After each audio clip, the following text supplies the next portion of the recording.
क्या ज़िंदगी में आपने कभी कोई वजीफ़ा किया है और क्या वजीफ़े करने से मसाइल हल हो सकते हैं?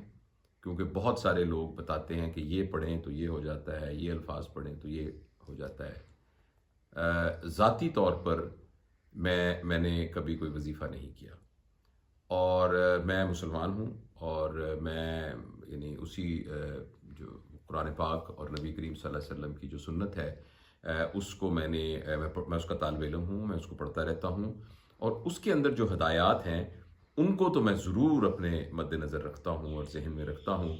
और कुछ ऐसी बातें हैं जो कुरान पाक में कही गई हैं डायरेक्टली और जिनको करने का कहा गया है, तो वो मैं ज़रूर करता हूँ। लेकिन मैंने ज़ाती तौर पर किसी किस्म के कोई कभी वजीफ़ा वगैरह नहीं किया और मुझे लिहाजा मैं कोई आपको ये टेस्टिफाई कोई आप मैं इसकी कोई आपको सबूत के साथ नहीं कह सकता, पर्सनल एक्सपीरियंस के साथ नहीं कह सकता कि किसी किस्म का वजीफ़ा करने से कुछ फ़ायदा होता है या नहीं होता।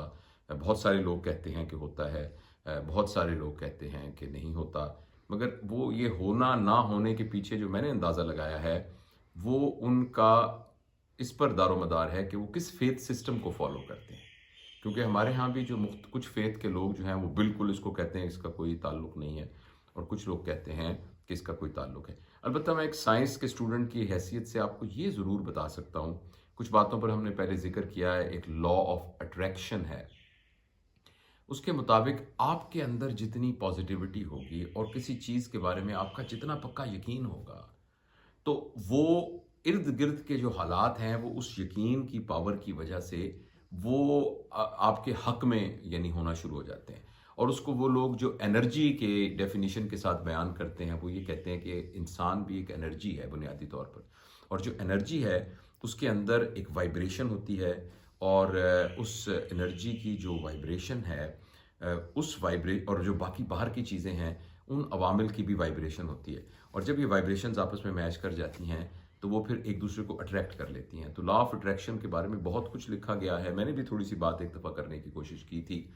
मेरे ज़ाती तजुर्बे में भी ऐसा आया है।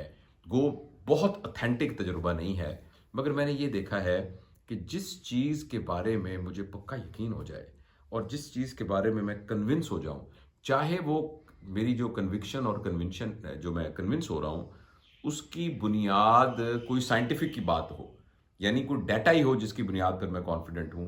मगर जिस बात पर मैं कॉन्फिडेंट हो गया हूँ ना, तो मैंने ये देखा है कि आपकी अपनी एनर्जीज़ भी उसी डायरेक्शन में चलना शुरू हो जाती हैं, आपकी सोच भी उधर चलनी शुरू हो जाती है और उस रास्ते में अगर कोई रुकावट भी आ जाए, तो आप कोई ना कोई उसका हल निकाल लेते हैं और शायद किसी मेटाफिज़िकल फिनोमिना की वजह से जो इर्द-गिर्द के अवामिल हैं, वो भी आपके हक में मूव करना शुरू कर देते हैं। तो शायद इसी बुनियाद पर मैंने एक दफ़ा, मैं आपको पता है मैं शायरी भी करता हूँ, तो मैंने एक शेर कहा था कि जो सोचता हूँ, वही बात होने लगती है।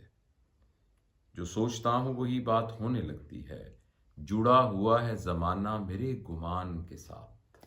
यानी जिस तरीके का आप गुमान करते हैं, तो उसी तरीके से फिर चीज़ें जो हैं वो होनी शुरू हो जाती हैं।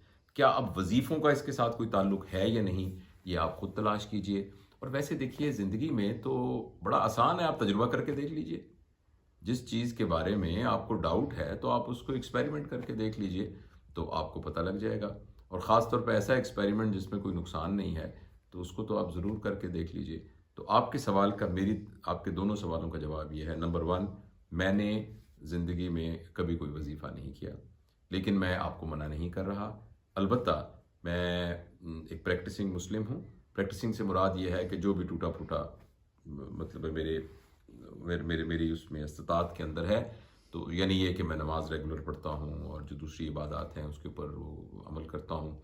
और साथ ये है कि जो कुरान पाक में लिखा है, बाज़ औक़ात जो कुछ बातें डायरेक्ट ऑर्डर्स में हैं, तो मैं उनको फ़ॉलो करता हूँ। मैंने देखा है कि उनको फ़ॉलो करने से मुझे काफ़ी काफ़ी क्या बहुत फ़ायदा होता है और ज़िंदगी जो है वो एक बुरी तरतीब के साथ चलती है। मुझे पता नहीं कि आपके सवाल का जवाब पूरा आपको मिला है कि नहीं मिला, मगर ये मेरी गुज़ारिशात थी इस सिलसिले में।